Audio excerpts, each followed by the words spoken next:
दोस्तों, आज की कहानी है इल्जाम। सुबह का समय था। प्रतीक्षा चाय बना रही थी, तभी घर के दरवाजे से आवाज आई। वह किचन से हाथों को पोंछती हुई बाहर आई और दरवाजा खोला।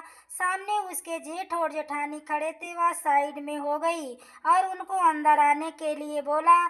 झुककर उनके पैर छुए, उनको बैठने के लिए बोलकर उसने अपने पति को आवाज लगाई, सुनिए, भाई साहब और भाभी जी आए हैं। अंदर से प्रतीक्षा के पति अरविंद बाहर आए और झुककर दोनों के पैर छुए। अरविंद परविंद के सगे भाई थे, शहर के बहुत बड़े अधिकारी थे। उनके दूसरे बेटे विनय की शादी थी, तो वह अरविंद को निमंत्रण देने आए थे। वैसे तो उनको पता ही था कि फिर भी वह कार्ड और मिठाई लेकर आए थे। अमृता ने आगे बढ़कर प्रतिष्ठा के कार्ड और मिठाई देते हुए कहा, यह विनय की शादी का कार्ड और मिठाई। हम मंदिर से आ रहे थे और हाँ, तुम सबको तो शादी में पहले आना है।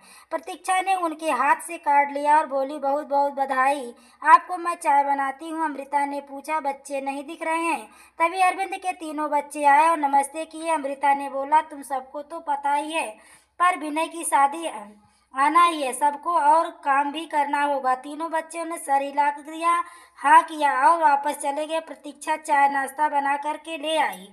थोड़ी बहुत बात करके चाय पीकर वह लोग चले गए और प्रतीक्षा अपने कामों में लग गई। अरविंद प्रतीक्षा से कुछ बात करना चाह रहे थे। प्रतीक्षा ने कहा, अगर आप वही बात करने आए हो तो मेरा जवाब ना है। मैं आपको और बच्चों को नहीं रोकूंगी, लेकिन आप मुझसे नहीं कहेंगे शादी में जाने के लिए। अरविंद ने कहा, नहीं, मैंने कहा था ना। अरविंद चुपचाप किचन में से चले गए। उन्हें पता था प्रतीक्षा का जवाब यही होगा। रात को काम निपटा कर जब प्रतीक्षा घर का दरवाजा बंद करके वापस आ रही थी, तभी उसकी नजर शादी के कार्ड पर गई। वह वहीं बैठ गई और कार्ड खोलकर देखने लगी। उसमें उसका और अरविंद का नाम भी लिखा था। प्रतीक्षा ने विनय के लिखे हुए नाम पर हाथ फेरा, जैसे वह विनय के ही सर पर हाथ रखा और बोली, शादी की बधाई विनय, ईश्वर तुम्हारी जोड़ी सलामत रखे। पहले उनकी आंखों में नम हो गई और वह बीते वक्त में पहुंच गई और सोचने लगी। अरविंद जी तीन भाई थे, बृंद और परविंद। दूसरे शहर में रहते थे और सरकारी नौकरी करते थे। उसके भी दो बेटे थे। अरविंद उसी शहर में रहता था और एक कंपनी में सिलाई का काम करता था। प्रतीक्षा पार्लर का काम करती थी और तीन बच्चे, दो बेटियां, एक बेटा। पहले सब साथ में ही रहते थे। परविंद शहर के बहुत बड़े और नामी अधिकारी थे। उनका काम काफ़ी बढ़ गया था, इसलिए उन्होंने इस शहर में दूसरा प्लाट लेकर वहीं घर बनवा लिया था। बड़ा बेटा भी अपने पिता के नक्शे कदमों पर चलकर मार्केटिंग इंस्पेक्टर बन गया। दूर दूर से लोग आते थे, इसलिए उनको कहीं और जाने की ज़रूरत नहीं थी। विनय भी डॉक्टर थे, उसने भी प्रैक्टिस शुरू कर दी थी और शादी थी। सब लोग शादी में आए हुए थे। बृंद की पत्नी और अरविंद की पत्नी ने सारे कामों को संभाल रखा था। दोनों बेटियां भी खूब काम कर रही थी। आखिर बड़े भाई की शादी थी। परविंद जी मेहमानों की आओ भगत में लगे हुए थे। बृंद और अरविंद जी ने भी बाहर का सारा काम संभाल रखा था। बाकी बचा हुआ डेकोरेशन का काम बच्चों की देख रेख में हो रहा था। सब बहुत खुश थे। शादी की रस्म शुरू हुई। खूब नाच गाना हुआ। शादी का भी दिन भी आया। बहुत अच्छे से शादी संपन्न हुई और अपनी दुल्हन को लेकर घर आ गया। अगले दिन मुंह दिखाई की रस्म थी। शाम को बहुभोज था। थके हुए थे तो अमृता ने सबको थोड़ा रेस्ट करने को कहा। जिसको जहाँ जगह मिली वह वहीं पर सो गया। 11 बजे सबको तैयार होकर रस्म के लिए आना था। प्रतीक्षा ने अरविंद से कहा, बहू को देने के लिए जो कहा था वह लेने चलिए। अरविंद हाँ बोलकर उसके साथ जाने के लिए तैयार हो गया। दोनों ने विनय और अमृता को बताया कि हम लोग बैंक जा रहे हैं, जल्द ही आ जाएंगे। बैंक पहुंचकर दोनों ने देखा तो लाइन लगी हुई थी। शादी का सीजन था, शायद इसलिए दोनों को इंतजार करना पड़ा और 1 घंटा लग गया। बैंक से उसने फ़ोन पर पूछा तो अभी थोड़ा समय था रस्म शुरू होने में। प्रतीक्षा ने अरविंद को कहा, निकले हैं तो जरा घर भी हो ले, हमें 4 दिन हो गए हैं, अब यही हैं तो देख लेते हैं। अरविंद के साथ वह घर देखने चली गई। दोनों जब परबिंद के यहाँ पहुँचे तो देखा सब लोग एक जगह इकट्ठा हैं और माहौल कुछ ठीक नहीं है। क्या हो गया? अरविंद ने पूछा। सब उनकी तरफ देखने लगे। पता चला मेहमानों में अमृता जी की बहन की लड़की, जिसकी शादी थोड़े दिन पहले हुई थी, उसका पायजेब खो गया है। वह रोए जा रही थी। घर के नौकरों पर सबका शक था।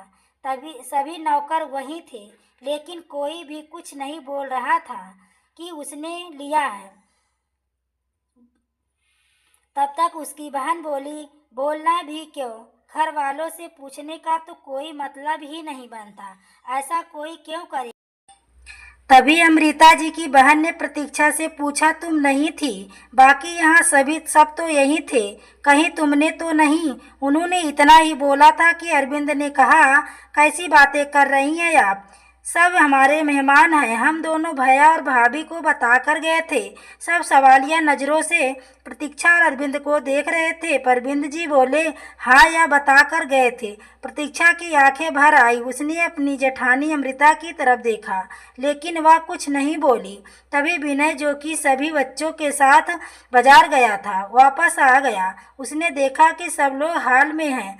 क्या हुआ? उसने पूछा तो उसे पता चला। 1 मिनट में आता हूँ, बोलकर कमरे में गया और अपने हाथ में कुछ लेकर वापस लौटा। उसने कहा, यह है ना आपका पायजेब? सब हैरानी से उसे देख रहे थे। विनय ने कहा, दीदी, आप इसे मेरे कमरे में भूल गई थी।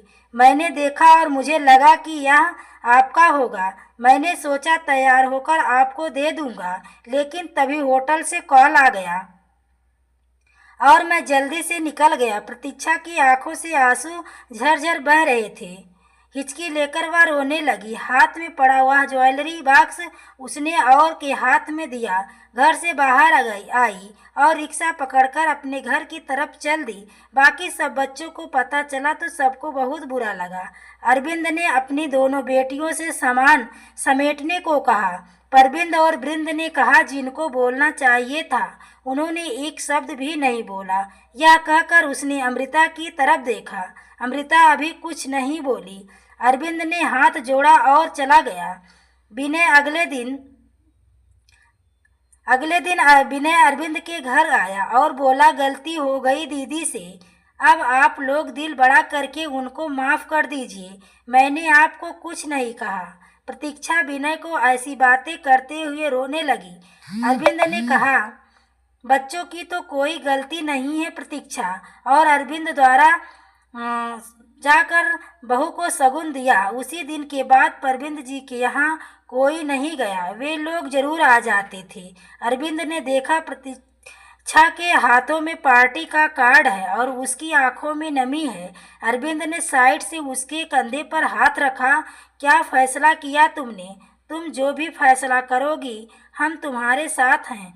प्रतीक्षा कुछ देर चुप रही, फिर बोली, मैं शादी होकर आई थी तो भाभी जी या जेठानी जी क्यों अपनी बड़ी बहन की तरह समझा।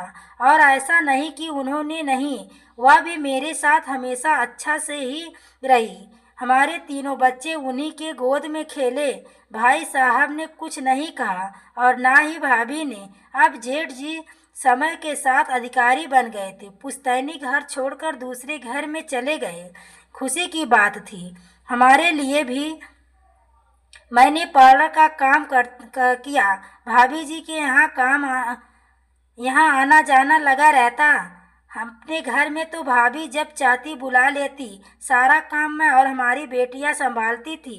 कभी कभी तो पार्लर का काम छोड़कर जाती थी। मैं सोचती थी चलो ठीक है, भाभी जी को कोई तो चाहिए, हम तो उनके अपने हैं। तो इस बात को लेकर मेरे मन में कभी कोई बात नहीं आई।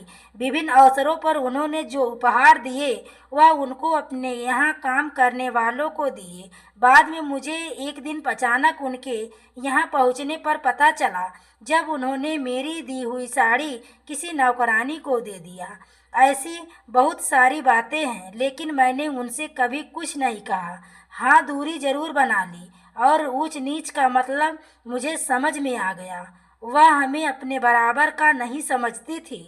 दोस्तों, जीवन की यह एक कड़वी सच्चाई है। सच में आजकल रिश्ते पैसे का होता है। अगर वह एक बार अपनी बहन से कह देती यह क्या बोल रही है और हमारा साथ देती तो हमारा जो भी सम्मान है बना रहता। लेकिन उन्होंने कुछ नहीं बोला, मतलब उनको हम पर भरोसा नहीं। और सबके सामने बोलते वक्त जब बात खुली थी कि इस बात के लिए मैंने उनको कभी माफ़ नहीं कर सकती। रिश्ते में वह हमसे बड़ी हैं, लेकिन मेरी नज़रों में वह अब गिर गई हैं। आप उनसे उनके लिए माफ़ी की उम्मीद करते हैं। माफ़ कर देना अच्छी बात है, लेकिन हर बार माफ़ कर देना सही नहीं है। मैं नहीं जाऊंगी, आप सबको नहीं रोकूंगी। यह बात तीनों बच्चों ने सुन ली। वह तीनों आए और बोले, मम्मी आप सही कह रही हैं। हर बार माफ़ कर देना सही नहीं है, क्योंकि वे लोग तो पैसे वाले हैं और हम लोग तो गरीब हैं। ऐसी बातें सुनकर अरविंद जी की आंखों में आंसू आ गए। दोस्तों, कहानी पसंद आई हो तो प्लीज़ वीडियो को लाइक एवं शेयर करें। चैनल पर पहली बार आए हो तो चैनल को सब्सक्राइब करें। आगे के नोटिफिकेशन के लिए बेल आइकन को ज़रूर प्रेस करें। कहानी अच्छी लगी हो तो कमेंट में ज़रूर लिखें।